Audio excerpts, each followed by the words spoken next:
إن الحمد لله نحمده ونستعينه ونستغفره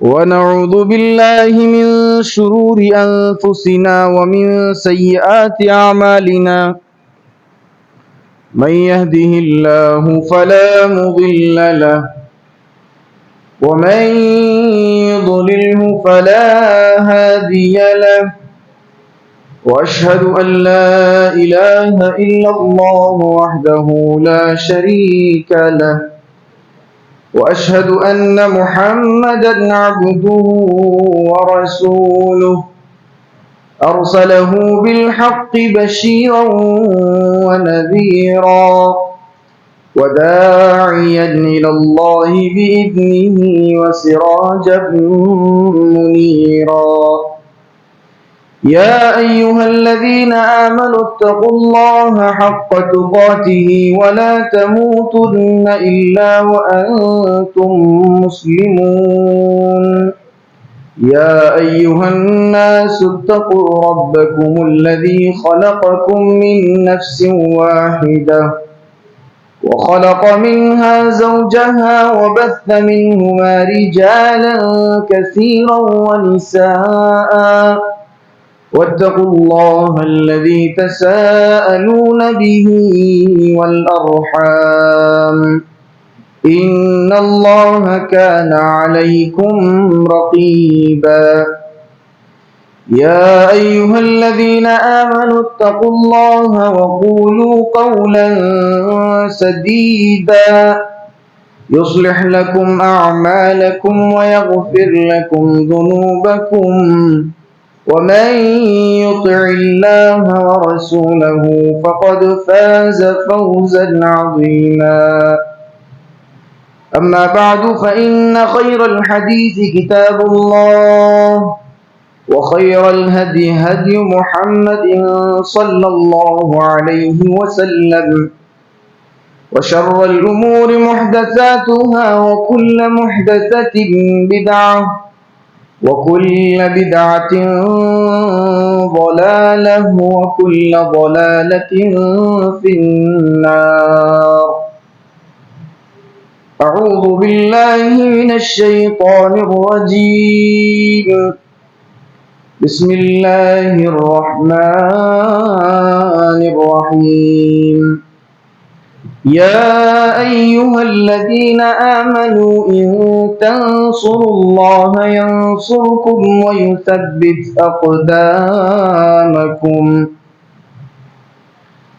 معزز حاضرین جمعہ، بزرگوں، نوجوان ساتھیوں، عزیز بچوں، پردہ نشی خواتین اسلام، تمام قسم کی تعریف و توصیف، بڑائی و بزرگی، عظمت و کبریائی اس اللہ وحدہ لا شریک کے لیے ہے جس نے ہم انسانوں کو اس دنیا کے اندر اشرف المخلوقات کا درجہ دیا اور ہمارے لیے بے شمار انبیاء اکرام علیہم السلام کو اس دنیا میں مبعوث فرمایا۔ بعدہ ان تمام انبیاء اکرام علیہم السلام پر درود و سلام ہو، خصوصاً ہمارے اور آپ کے آخری نبی احمد مجتبی محمد مصطفیٰ جناب محمد الرسول اللہ صلی اللہ علیہ وسلم پر، اللہم صلی علیہ اللہم بارک علیہ۔ معزز سامعین، ملک کے حالات اس وقت کیسے ہیں ہم میں سے ہر شخص بخوبی جانتا ہے۔ ملک میں کیا ہو رہا ہے ان ساری چیزوں سے ہم اور آپ واقف ہیں اور باخبر ہیں۔ کبھی مسلمانوں کی ٹوپی اور داڑھی کو دیکھ کر کے لوگ انگلیاں اٹھاتے ہیں، کبھی لگتی ہے اور کبھی ان کے رہنے سہنے کے انداز پر لوگ سوال اٹھاتے ہیں۔ تو ملک کا آج حال یہ ہے کہ لوگ ایک دوسرے سے بغض و عناد میں، آپسی اختلاف میں، دشمنی و عداوت میں حد سے آگے بڑھ گئے۔ زیادہ تمہید نہ باندھتے ہوئے میں عنوان کی طرف آتا ہوں۔ آج کے اس خطبہ جمعہ کا عنوان ہے وقف بورڈ کا مسئلہ اور مسلمانوں کی موجودہ حالت۔ یہ وقف بورڈ کیا ہے، کسے کہتے ہیں، اور وقف بورڈ کے تعلق سے مسلمانوں کا کیا رد عمل ہونا چاہیے، انشاءاللہ آج کے اس خطبہ جمعہ میں انہی سب چیزوں پر ہم بات کریں گے۔ سب سے پہلے دیکھتے ہیں کہ وقف بورڈ کیا ہے، وقف کسے کہتے ہیں، اسے جاننا بہت ضروری ہے۔ ہمارا وقف بورڈ، وقف بل، امنڈمنٹ بل، یہ ساری چیزیں ہم سن رہے ہیں، لیکن یہ ہے کیا چیز در حقیقت میں، یہ جاننا ضروری ہے۔ وقف کہتے ہیں اس جائیداد کو، اس زمین کو کہ جو آدمی اللہ کی رضا کے لیے اپنی مرضی سے اللہ کے راہ میں وقف کر دے، اس نیت کے ساتھ کہ اس سے امت کو فائدہ پہنچے اور مرنے کے بعد اسے تا حیات جو ہے ثواب پہنچتا رہے، یہ وقف ہے۔ اچھا، یہ وقف کا سلسلہ کہاں سے شروع ہوا؟ کیا یہ صرف ہندوستان میں ہے؟ نہیں، ابتدائی اسلام سے یہ وقف ہے۔ اس کا وجود اسلام کے ابتدائی ایام سے ہے، اور سب سے پہلا وقف اگر کسی نے دیا تو وہ جناب محمد رسول اللہ صلی اللہ علیہ وسلم نے دیا۔ یاد کیجئے، جب اللہ کے رسول صلی اللہ علیہ وسلم ہجرت کر کے مدینہ جاتے ہیں، مدینہ میں جا کر سب سے پہلے آپ صلی اللہ علیہ وسلم ارادہ کرتے ہیں کہ ایک مسجد بنائی جائے۔ مسجد بنانے کے لیے زمین منتخب کر لیتے ہیں، جگہ دیکھ لیتے ہیں کہ ٹھیک ہے اس جگہ پر مسجد بنانی ہے۔ آپ صلی اللہ علیہ وسلم پتہ کرتے ہیں، معلوم کرتے ہیں کہ یہ زمین کس کی ہے۔ بتایا جاتا ہے کہ اے اللہ کے رسول، یہ زمین 2 یتیموں کی ہے۔ آپ صلی اللہ علیہ وسلم ان یتیموں کے پاس جاتے ہیں، ان سے بات کرتے ہیں۔ وہ کہنے لگتے ہیں اللہ کے رسول، آپ کو زمین ہم ہدیے میں دینا چاہتے ہیں، ہم تحفہ دے رہے ہیں آپ کو یہ زمین۔ آپ صلی اللہ علیہ وسلم نے کہا نہیں، مجھے ہدیہ نہیں چاہیے۔ آپ صلی اللہ علیہ وسلم نے باقاعدہ اس زمین کی رقم ادا کی اور زمین کو ان یتیموں سے خرید لیا اور اللہ کی راہ میں وقف کر دیا، اور آج مدینے کے اندر مسجد قباء نام سے وہ جگہ آباد ہے۔ مسجد قباء، اللہ کے رسول صلی اللہ علیہ وسلم نے وہاں کی زمین خریدی اور مسجد بنوا دی۔ یہ سب سے پہلا وقف۔ اور یہ ایک مثال نہیں، حضرت عمر رضی اللہ تعالیٰ عنہ، حضرت عثمان غنی رضی اللہ تعالیٰ عنہ، اور اسی طریقے سے اجلہ صحابہ کرام کے نام بھی موجود ہیں جو اللہ کے راہ میں زمینیں قربان کرتے تھے، زمینیں وقف کر دیا کرتے تھے۔ جنگ خیبر کا وقت تھا، حضرت عمر رضی اللہ تعالیٰ عنہ کے حصے میں ایک بڑی اچھی خاصی زمین آ گئی، سارے صحابہ کے پاس زمین گئی، حضرت عمر رضی اللہ تعالیٰ عنہ کے پاس بھی زمین آئی۔ اللہ کے رسول کے پاس آتے ہیں، پوچھتے ہیں اے اللہ کے رسول، میرے پاس یہ جو زمین آئی ہے بڑی اچھی زمین ہے، بڑی قیمتی زمین ہے، اے اللہ کے رسول بڑی فائدہ مند زمین ہے، اس زمین کا میں کیا کروں، مجھے مشورہ دیجئے۔ حضرت عمر رضی اللہ تعالیٰ عنہ آپ صلی اللہ علیہ وسلم کے پاس آ کر کے مشورہ مانگتے ہیں۔ اس سے معلوم یہ ہوا کہ اگر آپ کے قوم میں اگر لیڈر موجود ہے، آپ کا سربراہ موجود ہے، تو آپ اس سے مشورہ کر سکتے ہیں، مشورے میں برکت بھی ہے۔ حضرت عمر آتے ہیں، کہتے اے اللہ کے رسول، میرے پاس جو زمین آئی ہے وہ بڑی اچھی زمین ہے، میں کیا کروں اس زمین کا؟ اللہ کے رسول صلی اللہ علیہ وسلم مشورہ دیتے ہیں، اے عمر، اس زمین کو اللہ کی راہ میں قربان کر دو، اللہ کی راہ میں اس زمین کو وقف کر دو، امت کو بڑا فائدہ ہوگا۔ حضرت عمر رضی اللہ تعالیٰ عنہ نے اعلان کر دیا، وصیت فرما دی اور قوانین نافذ کر دیے، اور وہی وصیت اور وہی قانون آج بھی وقف میں چلتا ہے۔ کیا قانون بنایا ہے حضرت عمر رضی اللہ تعالیٰ عنہ نے؟ جب زمین کو وقف کر دیا تو قانون بنایا، سب سے پہلا قانون کہ لوگوں، یہ زمین میں نے اللہ کے راہ میں وقف کیا ہے، اس زمین کو کوئی بیچ نہیں سکتا، اس زمین کو کوئی نہیں بیچ سکتا، پہلا قانون۔ دوسرا قانون کہ لوگوں، اس زمین کو کوئی تحفہ نہیں دے سکتا، اگر میں مر جاؤں میرے جانے کے بعد بھی کوئی زمین کو خرید کر کے تحفہ نہیں دے سکتا، ہدیہ نہیں دے سکتا کسی کو۔ اور اس کے بعد کہا گیا کہ میری جتنی جائیداد ہے، میری جتنی زمینیں ہیں، ان زمینوں سے یہ ایک الگ زمین ہے، لہذا جب میں مر جاؤں تو اس زمین میں میرے بچوں کو کوئی بھی وراثت تقسیم نہیں ہوگی، میرے بچوں کے لیے زمین میں سے کوئی بھی حق نہیں ہے۔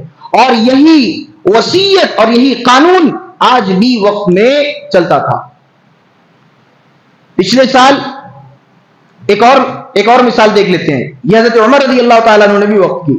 لوگ کہتے ہیں نا کہ یہ وقت کہاں سے آ گیا، یہ نیا کون سا قانون لے کے آ گئے؟ نیا قانون نہیں ہے، یہ کب سے ہے؟ ابتدائی اسلام سے لے کر کے اللہ کے رسول نے وقت کیا، حضرت عمر رضی اللہ تعالیٰ عنہ سے وقت ثابت ہے۔ اسی طریقے سے حضرت عثمان رضی اللہ تعالیٰ عنہ نے بھی کیسا وقت کیا؟ دیکھیے، مدینے کے اندر ایک کنواں تھا، اور اس کنویں کے علاوہ دیگر جتنے بھی کنویں تھے ان سب کا پانی جو ہے کھارا تھا، بے مزہ تھا۔ وہ ایک کنواں تھا جس کو بیر روما کہا جاتا تھا، وہ بیر روما کا پانی جو ہے بڑا میٹھا تھا، لیکن مسئلہ یہ تھا کہ وہ کنواں ایک یہودی کا تھا، اور وہ یہودی جو ہے مسلمانوں کو اس سے پانی لینے نہیں دیتا، بڑی قیمت میں وہ پانی بیچا کرتا تھا۔ اللہ کے رسول صلی اللہ علیہ وسلم اس کے پاس جاتے ہیں، اس یہودی سے کہتے ہیں کیا تم یہ کنواں مجھے بیچنا چاہتے ہو؟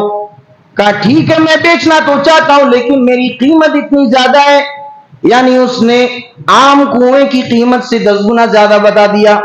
اللہ کے رسول صلی اللہ علیہ وسلم صحابہ کے درمیان میں آ کر اعلان کرتے ہیں کون ایسا آدمی ہے جو اس بئر روما کو خرید کر کے مسلمانوں کے لیے وقف کر دے، اللہ کی راہ میں وقف کر دے، میں اسے جنت کی بشارت دیتا ہوں۔ حضرت عثمان کھڑے ہو جاتے ہیں، اللہ کے رسول چندہ کرنے کی ضرورت نہیں ہے، پیسہ اکٹھا کرنے کی ضرورت نہیں ہے، میں اکیلے اس کنویں کو خرید کر کے مسلمانوں کے لیے وقف کر دوں گا۔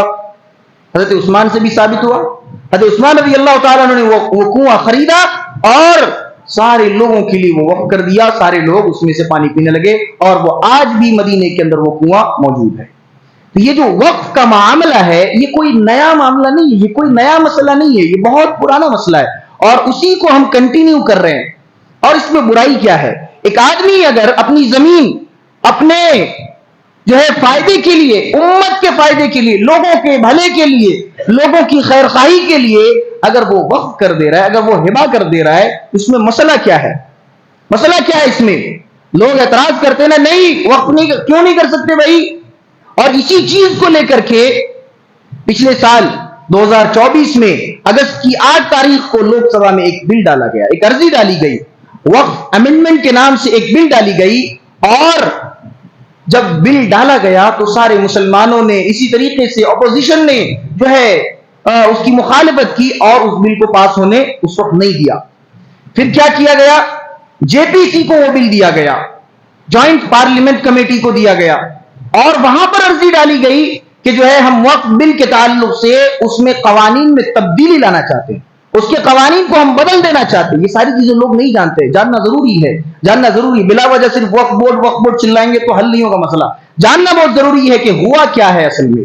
تو سب سے پہلے 2024 میں 8 اگست کو جو ہے لوک سبھا میں ایک عرضی ڈالی گئی کہ وقف بورڈ کے قوانین کو ہم تبدیل کرنا چاہتے ہیں، اس میں لوگوں نے مخالفت کی اور جو ہے اس بل کو پاس ہونے نہیں دیا۔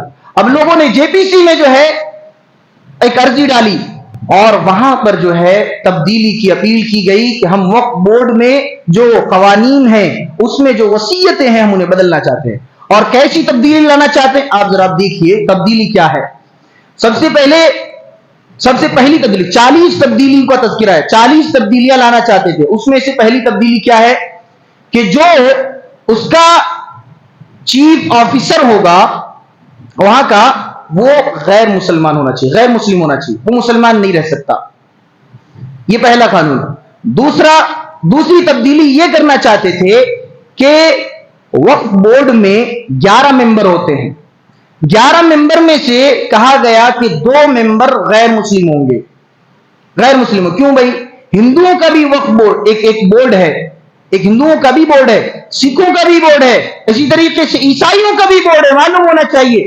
تو جب ان تمام لوگوں کے بورڈوں میں مسلمانوں کا کوئی دخل نہیں، مسلمانوں کا کوئی ہاتھ نہیں، مسلمان نہ کبھی ان پر انگلی اٹھاتے ہیں، نہ کبھی زبان تاندراز کرتے ہیں، نہ کبھی وہاں پر کرسی مانگتے ہیں، جب ہمارا عمل دخل نہیں ہے وہاں پر، تو یہاں پر جو ہے یہ مطالبہ کیوں کیا جا رہا ہے کہ یہاں پر 2 ممبر ہمارے ہوں گے، تو یہاں پر جو ہے آفیسر ہمارا ہوگا؟ یہ تبدیلیاں لانا چاہ رہے تھے۔ اور اس کے بعد اسی طریقے سے ایک اور تبدیلی کا یہ اضافہ کیا گیا کہ اگر کوئی آدمی مسلمان ہوتا ہے، نو مسلم ہوتا ہے، نیا نیا اسلام قبول کر رہا ہے، تو اسے 5 سالوں تک اجازت نہیں ہوگی کہ وہ اپنی زمین وقف کرے۔ 5 سالوں تک اسے اجازت نہیں ہوگی۔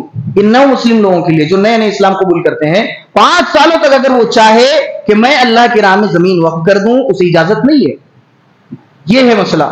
تو یہ ساری چیزیں تبدیلیاں لانا چاہ رہے تھے، اور تبدیلی اب جو ہے بل پاس بھی ہو گیا۔ تو ایسی صورت میں ہم اور اب کیا کر سکتے ہیں؟ مختصر انداز میں ہم نے جان لیا وقف کیا ہے، وقف بورڈ کیا ہے، اور ہندوستان میں یہ وہ وقف بورڈ کب بنا؟ یہ 1923 میں جو ہے اس کا وجود آیا۔ 1923 میں جب انگریز ہندوستان میں موجود تھے، اسی وقت مسلمانوں نے یہ ایک وقف بورڈ بنایا۔ اور کیوں بنایا؟ بہت افسوس کے ساتھ کہنا پڑ رہا ہے کہ جو ہے مسلمانوں کی وقف کی زمینیں بہت ساری زمینیں تھیں، لوگوں نے اس پر قبضہ کرنا شروع کر دیا۔ افسوس کے ساتھ کہنا پڑ رہا ہے کہ خود مسلمانوں نے اس پر قبضہ کرنا شروع کر دیا، مسلمانوں نے اس پر بلڈنگیں بنائی، مسلمانوں نے اس پر اپنا تجارت خانہ بنایا، اپنا کاروبار شروع کیا۔ وقف کی زمینوں پر جب انہوں نے قبضہ کرنا شروع کیا تو مسلمانوں نے اکٹھا ہو کر کے ایک بورڈ بنایا، اور اسی کا نام وقف بورڈ رکھا گیا، حفاظت کے لیے، زمینوں کی حفاظت کے لیے۔ تو وہاں سے لے کر کے چلا، اور اسی طریقے سے 1923 میں اس کا جو ہے قیام عمل میں آیا، اور اس کے بعد 1954 میں اس کے قوانین کو نافذ کیا گیا۔ وقف بورڈ کے جو قوانین ہیں 1954 میں اس کے قوانین کو نافذ کیا گیا۔ تو تب سے لے کر کے یہ اب تک ہندوستان میں چلا آ رہا ہے، اور اس کی تبدیلیوں کے لیے جو ہے بہت ساری آوازیں اٹھی، بہت سارے لوگ اٹھے، اور جو ہے آخرکار وقف بورڈ کا جو بل ہے وہ پاس ہو گیا۔ ایسی صورت میں ہم اور آپ کیا کر سکتے ہیں؟ عنوان کا دوسرا جز یہ ہے کہ مسلمانوں کی موجودہ حالت، اس میں ہمارا رد عمل کیا ہونا چاہیے یہ بھی شامل ہے، اور ہمارا خاموش رہنا کیسا ہے یہ بھی شامل ہے، اور آج کا ہمارا عمل کیسا ہے یہ بھی شامل ہے۔ یہ وقف بورڈ جو ہمارے سامنے مسئلہ پیش آ گیا، یہ کیوں آیا؟ کیا یہ کوئی ایسے ہی آ گیا؟ نہیں۔ ایسی صورت میں ہم اور آپ کو کرنا کیا چاہیے، پہلے اسے دیکھ لیتے ہیں۔ اللہ تبارک و تعالی نے فرمایا، یا ایھا الذین آمنوا ان تنصروا اللہ ینصرکم ویثبت اقدامکم، اے ایمان والو اگر تم اللہ کی مدد کرو گے تو اللہ تمہاری مدد کرے گا۔ صاحب اللہ کی مدد کرنے سے کیا مراد ہے؟ اللہ کو کس کی مدد کی حاجت پڑ گئی؟ اللہ کو تو مدد کی ضرورت نہیں۔ یا ایھا الذین آمنوا، اے ایمان والو، ان تنصروا اللہ ینصرکم ویثبت اقدامکم، اگر تم اللہ کی مدد کرو گے، یعنی اللہ کے دین کی مدد کرو گے، اس کی شریعت کی حفاظت میں مدد کرو گے، ینصرکم ویثبت اقدامکم، تو وہ تمہاری مدد کرے گا اور تمہارے قدموں کو وہ جما دے گا، تمہیں ثابت قدمی عطا کرے گا۔ آج معاملہ کیا ہے؟ آج ہم اللہ کی مدد نہیں کرتے ہیں۔ اللہ کی مدد سے کیا مراد ہے؟ کہ اللہ کے دین کی مدد کرنا، اس کی شریعت کی مدد کرنا، شریعت کے نفاذ کی خاطر، شریعت کے حفاظت کی خاطر ہم اور آپ قدم اٹھائیں۔ یہ کیا ہے؟ اللہ کی راہ میں مدد کرنا ہوا، اللہ میں مدد کرنا ہوا۔ تو اگر یہ مدد نہیں ہے، مدد کا کیا معنی ہوا؟ کہ احکام کی پابندی کریں گے تو شریعت کی حفاظت ہوگی۔ احکام کی پابندی نہیں ہے، شریعت کی ہم نے دھجیاں اڑا دی، شریعت کی ہم نے دھجیاں اڑا دی۔ اللہ رب العالمین نے قرآن کریم میں فرمایا، فَلْيَحْذَرِ الَّذِينَ يُخَالِفُونَ عَنْ أَمْرِهِ أَن تُصِيبَهُمْ فِتْنَةٌ أَوْ يُصِيبَهُمْ عَذَابٌ أَلِيمٌ۔ اے وہ لوگوں جو میرے نبی کی بات نہیں مانتے، میرے نبی کا فیصلہ آنے کے بعد بھی وہ اس فیصلے کو تسلیم نہیں کرتے ہیں، ان تصیبہم فتنۃ او یصیبہم عذاب علیم، تو ہم ایسے لوگوں کو فتنے میں مبتلا کر دیں گے یا عذاب علیم میں مبتلا کر دیں گے۔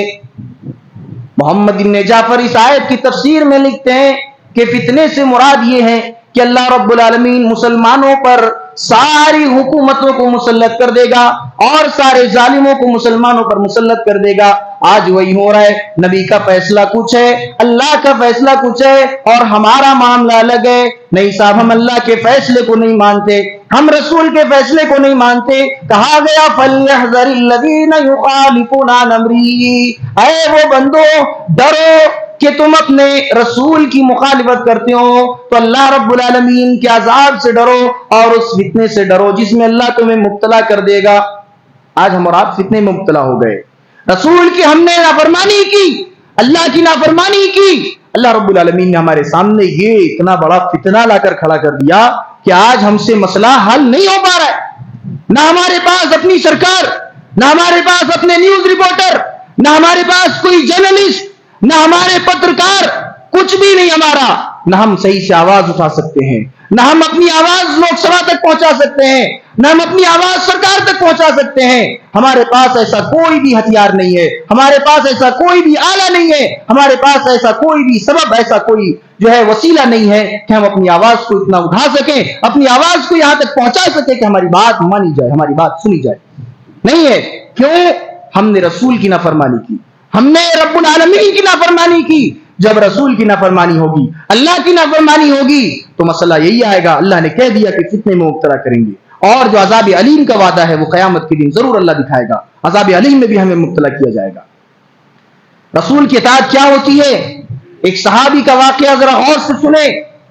حضرت حنظلہ رضی اللہ تعالیٰ عنہ, حضرت حنظلہ رضی اللہ تعالیٰ عنہ کس طریقے سے نبی کے اعلان میں لبیک کہتے ہیں, ذرا غور کیجئے. حضرت حنظلہ رضی اللہ تعالیٰ عنہ کی شادی ہوتی ہے, نئی شادی ہوئی ہے, ابھی ایک رات بھی نہیں گزرا ہے, پہلی رات میں ہے, وہ ہم بستر بھی ہو چکے ہیں, اپنی بیوی کے سامنے بیٹھے ہیں. اب جو ہے ایک اعلان کرنے والا اعلان کرتا ہے, اے ساتھیو سنو سنو, رسول اللہ نے اعلان کیا ہے کہ ہمیں جنگ میں جانا ہے, ہمیں کافروں سے لڑنے کے لیے جانا ہے. حضرت حنظلہ رضی اللہ تعالیٰ عنہ اپنی بیوی سے کہتے ہیں, اے میری بیوی, نبی کا اعلان آ گیا ہے کہ مجھے جنگ میں جانا پڑے گا. حضرت حنظلہ کی بیوی کہتی ہیں, اے میرے شوہر نامدار, میرے سرتاج, آپ جو ہے حالت جنابت میں, آپ تو پہلے غسل کر لیں, اس کے بعد جنگ میں چلے جائیں. کہا نہیں, اللہ کے رسول کا حکم آنے کے بعد میرے پاس اتنا بھی وقت نہیں ہے کہ میں غسل کر لوں, میرے پاس اتنی بھی جو ہے فرصت نہیں ہے کہ میں غسل کروں, کہیں ایسا نہ ہو جائے کہ میں جنگ میں پیچھے رہ جاؤں. حضرت حنظلہ رضی اللہ تعالیٰ عنہ اسی حالت میں جنگ کے لیے نکل جاتے ہیں اور لڑتے شہید ہو جاتے ہیں. مفسرین بیان کرتے ہیں, سیرت کی کتابوں میں لکھا ہے, تاریخ کی کتابوں میں لکھا ہے, جب آپ مطالعہ کریں گے معلوم ہوگا. حضرت حنظلہ رضی اللہ تعالیٰ عنہ کی لاش سامنے پڑی ہے, ان کی بیوی آتی ہے, کہتی ہے اللہ کے رسول, میرے شوہر پر غسل واجب تھا, انہوں نے غسل نہیں کیا ہے, اے اللہ کے رسول انہیں غسل دے دیجیے. کہا کہ شہیدوں کو غسل نہیں دیا جاتا, وہ جس حالت میں مرتے ہیں, جو کپڑا پہنے ہوئے مرتے ہیں, اسی حالت میں انہیں دفن کیا جاتا ہے. نہیں اللہ کے رسول, میرے شوہر پر غسل واجب تھا, وہ جنبی تھے, انہیں غسل دے دیجئے. اللہ کے رسول خاموش بیٹھ جاتے ہیں کہ نہیں صاحب غسل تو نہیں دے سکتے, شریعت کے خلاف ہے, غسل نہیں دے سکتے. اتنے میں حضرت حنظلہ کی لاش زمین سے اٹھ جاتی ہے, خود بخود ان کی لاش زمین سے اٹھ جاتی ہے اور ان کے جسم سے پانی نکلنا شروع ہو جاتا ہے.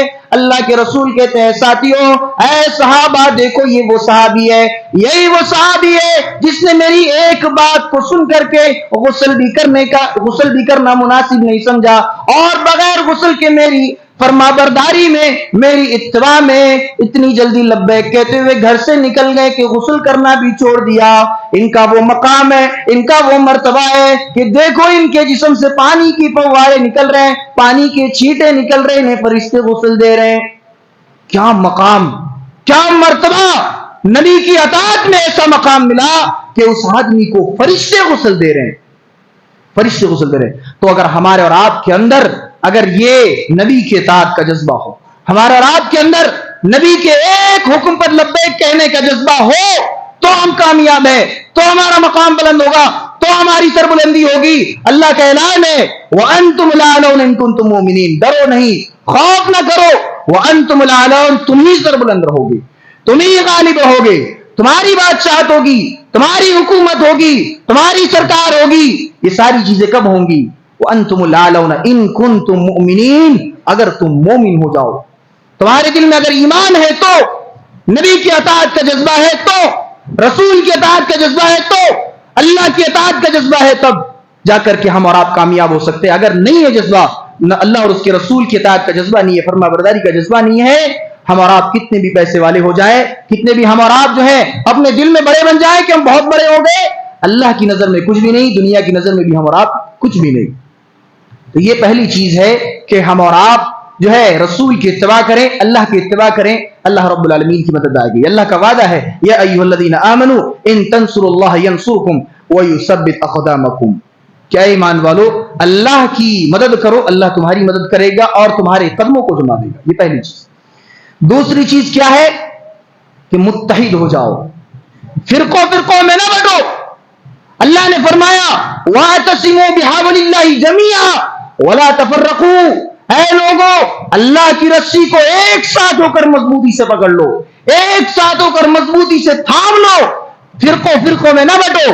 پیارے نبی کی حدیث ہے جو ہے ترکت فیکم امرین لن تضلوا بہما کتاب اللہ وسنت نبیہ، کہ میں تمہارے درمیان دو چیزیں چھوڑ کر جا رہا ہوں، ایک اللہ کی کتاب، دوسری میری سنت، ان دونوں کو جب تک تم تھامے رہو گے، ان دونوں کو جب تک تم مضبوطی سے پکڑے رہو گے، تم کبھی گمراہ نہیں ہوگے، تمہیں قومیں ہلاک نہیں کر سکتی، تم اپنی جگہ سے نہیں ہل سکتے۔ کب تک؟ جب تک ان دو چیزوں کو تھامے ہوئے ہیں، کتاب اللہ سنت رسول اگر ہے تو ہم کامیاب ہیں، تو ہم اپنے پیروں پر کھڑے ہیں، ثابت قدم ہیں۔ جہاں ہم نے اپنی بندن ڈھیلی کر دی، جہاں ہم نے کتاب اللہ چھوڑ دیا، جہاں ہم نے سنت رسول اللہ چھوڑ دیا، وہیں سے ہماری گمراہی شروع، وہیں سے ہمارا زوال شروع، وہیں سے ہم گڈھے میں گرنا شروع ہو گئے۔ آج کیا ہو رہا ہے؟ پیارے حبیب نے کہا دو چیزیں چھوڑ کر جا رہا ہوں، ہم کہتے نہیں چار چیزیں ہمارے پاس۔ امام ابو حنیفہ بھی ہے، امام شافعی بھی ہیں، امام مالک بھی ہیں، امام احمد ابن حنبل بھی ہیں۔ میں کہتا ہوں یہ کون تھے؟ یہ چاروں امام کون تھے؟ امام ابو حنیفہ کون ہے؟ مسلمان ہے کہ نہیں ہے؟ یہ کتاب و سنت کو ماننے والے ہیں کہ نہیں ہے؟ امام شافعی کون ہے؟ کتاب و سنت کو ماننے والے ہیں کہ نہیں ہے؟ امام مالک کون ہے؟ امام احمد بن حنبل کون ہے؟ جب یہ چاروں کا ایمان اللہ پر ہے، یہ چاروں کا ایمان رسول پر ہے، جب یہ چاروں کتاب اور سنت کے طریقے پر چل رہے ہیں، تو ہم اور آپ کون ہوتے ہیں کہ ایک آدمی کی اتباع کرے، ایک آدمی کی اتباع کرے؟ رسول کیا کہہ رہے نہیں معلوم، قرآن کیا کہہ رہے نہیں معلوم، امام کیا کہہ رہے ہم یہ دیکھتے ہیں، تو ہمارا زوال کیوں نہ ہو، ہم جو ہے پستی میں کیوں نہ جائیں؟ نبی نے کہہ دیا کہ دو چیزیں ہیں، دو چیزوں کو تھامو گے جب تک، تب تک تم گمراہ نہیں ہو سکتے۔ جہاں ان دو چیزوں کو چھوڑ کر کے الگ الگ راستوں میں بڑھ گئے، ہم اور آپ وہیں سے گمراہ ہونا شروع ہو گئے، ہماری پستی وہیں سے شروع ہو گئی، ہمارا زوال وہیں سے شروع ہو گیا۔ یہ دوسری چیز ہے کہ لوگوں متحد ہو جاؤ، یہ فرقوں میں نہ بٹو، یہ مسلک کے نام پر نہ لڑو۔ ہماری آپسی جو ہے دشمنی لوگوں کو فائدہ پہنچا رہی ہے، ہماری اور آپ کی دشمنی، ہمارا اور آپ کا فرقہ یہ کھیلنا، ہمارا اور آپ کا یہ مسلک کھیلنا، لوگ ہماری کمزوری کو سمجھ رہے ہیں، لوگ ہماری کمزوری کو پکڑ رہے ہیں، ہماری دکھتی رگ کو پکڑ لے رہے کہ نہیں یہ تو خود متحد نہیں ہے، ان کے اندر خود اتفاق نہیں ہے، ان کے اندر خود اتحاد نہیں ہے، انہیں جو چاہو کرو۔ اللہ کے رسول کی وہ حدیث یاد کیجئے، اللہ کے رسول صلی اللہ علیہ وسلم نے صحابہ سے کہا تھا اے ساتھیوں، ایک وقت ایسا آئے گا کہ سارے لوگ تم پر ٹوٹ پڑیں گے، اور ایسے ہی ٹوٹ پڑیں گے جیسے جو ہے دسترخوان پر سارے لوگ ٹوٹ پڑتے ہیں، یعنی دسترخوان میں بھرا کھانا رکھا ہوا ہے اور سارے لوگ آ کر کھا رہے ہیں اور جا رہے ہیں، اسی طریقے سے تمہارے اوپر بھی لوگ ٹوٹ پڑیں گے، گاجر مولی کی طرح تمہیں کاٹ دیا جائے گا۔ صحابہ نے سوال کیا اللہ کے رسول کیا اس وقت ہم تعداد میں کم ہوں گے؟ کیا اس وقت ہماری تعداد کم ہوگی؟ کیا ہم زیادہ نہیں ہوں گے؟ اللہ کے رسول نے کہا نہیں بلکہ تم آج سے بھی زیادہ تعداد میں ہوگے، آج جو تعداد ہے تمہاری اس سے بھی زیادہ تعداد میں اس وقت ہوگے۔ تو کہا پھر اللہ کے رسول کیا وجہ ہے؟ کہا حب الدنیا و کراہیت الموت، تمہارے دلوں میں دنیا کی محبت آ جائے گی اور موت سے نفرت پیدا ہو جائے گی۔ آج ہمارا بھی حال یہی ہے کہ آج ہم ایک رتی بھر زمین کے لیے جو ہے شریعت کو نہیں دیکھتے، شریعت ہمیں حکم دے رہا ہے کہ وراثت میں مال تقسیم کرنا ہے، ہم کہتے ہیں نہیں صاحب ہمیں دنیا کی اتنی محبت ہے کہ ہم ایک ذرہ برابر بھی زمین ہم نہیں دے سکتے، اپنی بہنوں کو زمین سے جائیداد سے محروم کر دیتے ہیں، یتیموں کا مال ہڑپ کر بیٹھے ہوئے ہیں، قرآن اعلان کرتا ہے کہ یتیموں کا مال نہ کھانا، یتیموں کو ان کا زمین حق سے ادا کر دینا۔ ہم کہتے ہیں نہیں صاحب ہمیں زمین کی لالچ، ہم زمین لے کر بیٹھیں گے، ہم زمین نہیں دینے والے، چاہے تمہارے باپ نے وصیت کی، چاہے تم ہم سے کتنا بھی گر گڑا لو، ہم سے کتنی بھی سفارشیں کر لو، تم یتیم ہو، تمہارا باپ چلا گیا تمہارے پاس، ہم زمین ہم تمہیں نہیں دینے والے۔ قرآن کا ایک الگ فیصلہ، نبی کا فیصلہ، ہم کہتے ہیں نہیں ہمارے پاس دنیا کی محبت، ہم زمین نہیں دینے والے۔ ایک معمولی سی زمین کے لیے جو ہے ہم اور آپ کیا کر رہے ہیں؟ قرآن و حدیث کے سارے احکامات کو ایک طرف رکھ دے رہے اور اپنے من کی سن رہے ہیں۔ یاد کرو خالد بن ولید رضی اللہ تعالیٰ عنہ کا وہ خط، جب انہوں نے فارس کے جو ہے کمانڈر کو وہ خط بھیجا تھا، فارس کے کمانڈر کو خط بھیجا تھا کہ اے لوگوں، تم جو ہے جتنا دنیا سے محبت کرتے ہو، میں ایسی قوم کو لے کر آیا ہوں کہ وہ قوم موت سے اتنی محبت کرتی ہے جتنا زیادہ تم دنیا سے محبت کرتی ہو۔ یہ خالد بن ولید رضی اللہ تعالیٰ عنہ تھے جو خط ایسا لکھتے تھے کہ سامنے والے کانپ جایا کرتے تھے، اور تھا روب تھا، مسلمانوں کا دبدبا تھا، مسلمانوں کی وحشت تھی۔ آج نہیں ہے، آج نہیں ہے۔ حضرت خالد بن ولید رضی اللہ تعالیٰ عنہ نے یہ خط لکھا، اور کس انداز میں لکھا کہ اے لوگوں، تم دنیا سے جتنی محبت کرتے ہو، میرے پاس ایسے لوگ ہیں کہ موت سے ہم اتنی زیادہ محبت کرتے ہیں۔ اس وقت مسلمانوں کا دبدبا تھا، رولا تھا، ایک وحشت تھا۔ حضرت عمر رضی اللہ تعالیٰ عنہ کو دیکھیے، یہودی مسجد اقصی کو قبضہ کر کے بیٹھے، حضرت عمر رضی اللہ تعالیٰ عنہ جاتے ہیں اور جو ہے حضرت طلحہ بن عبید اللہ غالباً اللہ کے رسول جو ہے عمر فاروق رضی اللہ تعالیٰ عنہ کو خط لکھتے ہیں، اے امیر المومنین، یہودی قبضہ کر کے بیٹھے ہوئے ہیں، آپ آئیے، جب تک آپ نہیں آئیں گے مسجد فتح نہیں ہونے والی۔ حضرت عمر رضی اللہ تعالیٰ عنہ جو ہے فلسطین جاتے ہیں مسجد اقصی کو فتح کرنے کے لیے، اور بتاؤں آپ کو کیسی جو ہے لشکر لے کر گئے اور بغیر جنگ کیے مسجد اقصی کو فتح کر لیا۔ یہ کیوں؟ حضرت عمر رضی اللہ تعالیٰ عنہ لڑے بھی نہیں، جنگ بھی نہیں کی، یہودیوں نے صرف دیکھ کر کے حضرت عمر کو دیکھ کر کے جو ہے مسجد اقصی چھوڑ دیا، لڑنے کی ہمت نہیں ہوئی۔ یہ تھا مسلمانوں کا اس وقت مقام، یہ تھا مرتبہ، اور یہ رعب تھا کہ مسلمانوں کے اندر جب تک ایمان تھا، جب تک وہ متحد تھے، جب تک ان کے اندر اتفاق تھا، جب تک اجتماعیت تھی، وہ کامیاب تھے، ان کا ایک جو ہے رعب تھا، مقام تھا۔ لیکن آج جب ہم فرقوں میں بڑھ گئے، جب ہمارے دلوں میں دنیا کی محبت بیٹھ گئی، جب ہمارے پاس جو ہے آپسی اختلافات پیدا ہونے لگے، تو ہم اور آپ جو ہے فرقوں میں بڑھ گئے اور ہمارے زوال کا وقت شروع ہو گیا۔ تو یہ دوسری چیز تھی کہ موحد بن جائے۔ تیسری چیز یہ ہے کہ حرام خوری سے آدمی بچ جائے، سود میں، بیاج میں اور ناجائز طریقے سے مال ہڑپنا، زمینیں ہڑپنا، یہ ساری چیزیں جب تک ہم نہیں چھوڑیں گے، اللہ رب العالمین کی مدد ہمیں نہیں آئے گی، نہیں آئے گی۔ آج کتنے کاروباری ایسے ہیں، کتنے تجارت دار ایسے ہیں، کتنے بزنس مین ایسے ہیں جو بغیر سود کے کام نہیں کرتے، بغیر بیاج کے ان کا دھندا نہیں چلتا۔ اللہ رب العالمین نے قرآن حکیم کے اندر اعلان کیا، فَإِن لَّمْ تَفْعَلُوا فَأْذَنُوا بِحَرْبٍ مِّنَ اللَّهِ وَرَسُولِهِ۔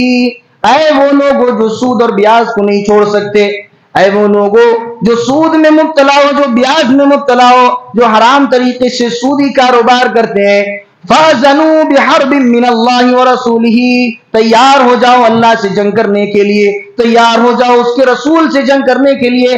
آج یہ جنگ نہیں ہے تو کیا ہے؟ اللہ رب العالمین ایک طرف ہے، دوسری طرف ہم ہیں، اللہ رب العالمین ہم سے لڑ رہا ہے، اللہ رب العالمین ہمیں سزائیں دے رہا ہے، اللہ ہمیں فتنوں میں مبتلا کر رہا ہے۔ آج ہمارے عمل کی ہے، آج ہمارے عمل کا یہ وسیلہ ہے، ہمارے عمل کا یہ صلہ ہے، ہمارے عمل کا یہ نتیجہ ہے کہ آج ہم جو ہے فتنوں میں، طرح طرح کی فتنوں میں مبتلا ہو گئے۔ فرمایا فَإِن لَّمْ تَفْعَلُوا فَأْذَنُوا بِحَرْبٍ مِّنَ اللَّهِ وَرَسُولِهِ۔ اے وہ لوگوں جو سودی کاروبار نہیں چھوڑ سکتے، جو بیاج نہیں چھوڑ سکتے، اللہ اور اس کے رسول سے جنگ کرنے کے لیے تیار ہو جاؤ۔ آج ہو رہا ہے، آج جنگ ہو رہی ہے نا، آج ہم ایک طرف کھڑے ہیں، اللہ ہے دوسری طرف، ہم اور آپ مدد مانگ رہے ہیں۔ اور دوسری بات کہ آدمی حرام کمائی جب کرنے لگتا ہے، جب حرام کمائی کرتا ہے تو اس کی کوئی دعا قبول نہیں ہوتی۔ ہم اور آپ کیا کرتے ہیں؟ فلسطین میں بچے مارے جا رہے ہیں، فلسطین میں مسلمانوں پر ظلم ہو رہا ہے، ہندوستان میں جو ہے مسلمانوں پر ظلم ہو رہا ہے, وقف بل کے تعلق سے اتنا بڑا مسئلہ چل رہا ہے, ہاتھ اڑا اڑا کر دعا کر رہے ہیں, اور دعا کرنے والوں کی کیا ہے, کمائی حرام, کھانا پینا حرام, لباس حرام. اللہ کے رسول صلی اللہ علیہ وسلم نے فرمایا کہ ایک ایسا آدمی جو بہت دور سفر میں گیا اور وہ تھکا ہارا ہے اور اپنے ہاتھوں کو اٹھا کر یا ربی کہتا ہے, لیکن وَمَطْعَمُهُ حرام وَمَشْرَبُهُ حرام وَمَلْبَسُهُ حرام وَغُذِّيَ بِالْحَرام, اس کا کھانا حرام, اس کا پینا حرام, اس کا پہننا حرام, اس کے جسم کا جو ہے گوشت پوشت سب حرام کی پرورش. تو ایسے آدمی کی دعا اللہ رب العالمین کہاں سے قبول کرے گا؟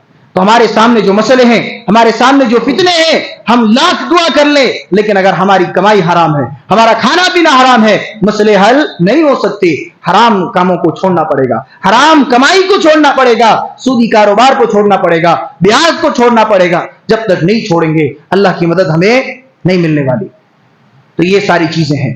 اور اسی طریقے سے ایک بہت بڑا نقطہ اور ایک بہت بڑا پوائنٹ یہ ہے کہ اگر اللہ کی مدد چاہیے تو ہمیں اور آپ کو اللہ پر توکل کرنا پڑے گا, سب سے پہلے بھروسہ کرنا پڑے گا.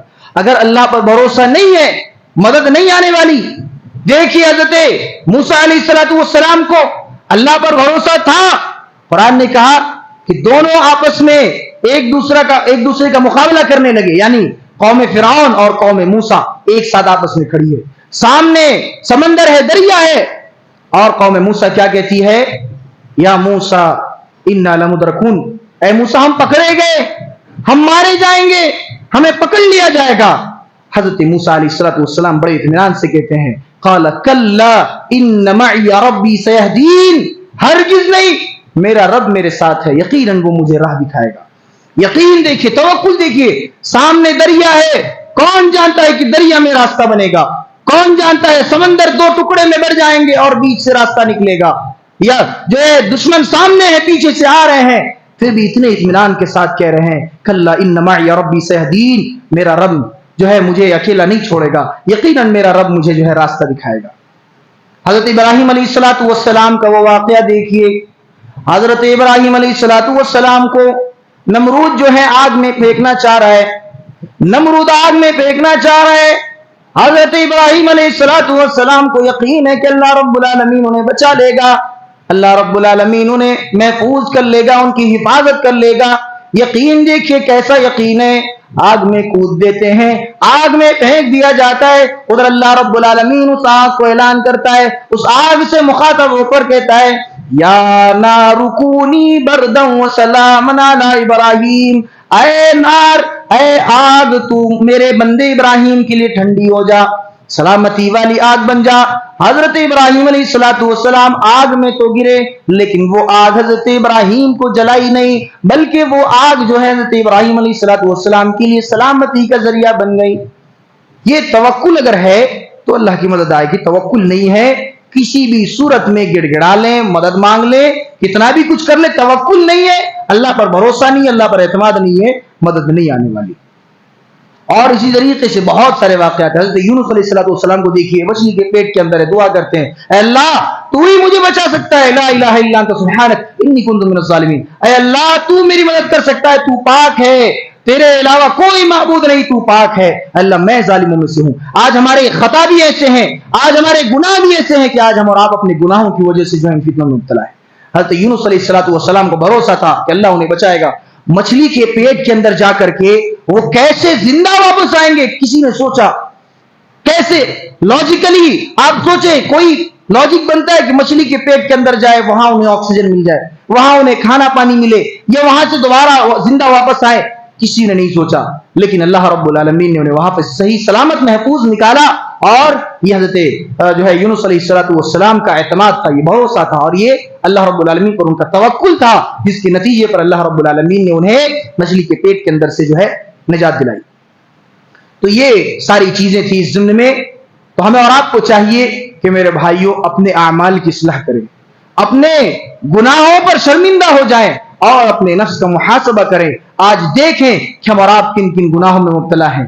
آج ہمارے کون سے عمل ایسے ہیں جس کی وجہ سے اللہ رب العالمین جو ہے ہمیں یہ سارے فتنوں میں مبتلا کر رہا ہے. اور آج اس منبر سے یہ بھی کہہ دیا جائے کہ یقیناً وہ دن آئے گا کہ آج ہمارے خلاف سارے فیصلے ہو رہے ہیں، انشاءاللہ ایک وہ دن آئے گا جب ہمارے حق میں بھی فیصلے ہوں گے، لیکن جب ہمارے حق میں فیصلے ہوں گے ہم جو ہے کسی پر ظلم نہیں کریں گے، ہم غیر مسلموں پر ظلم نہیں کریں گے۔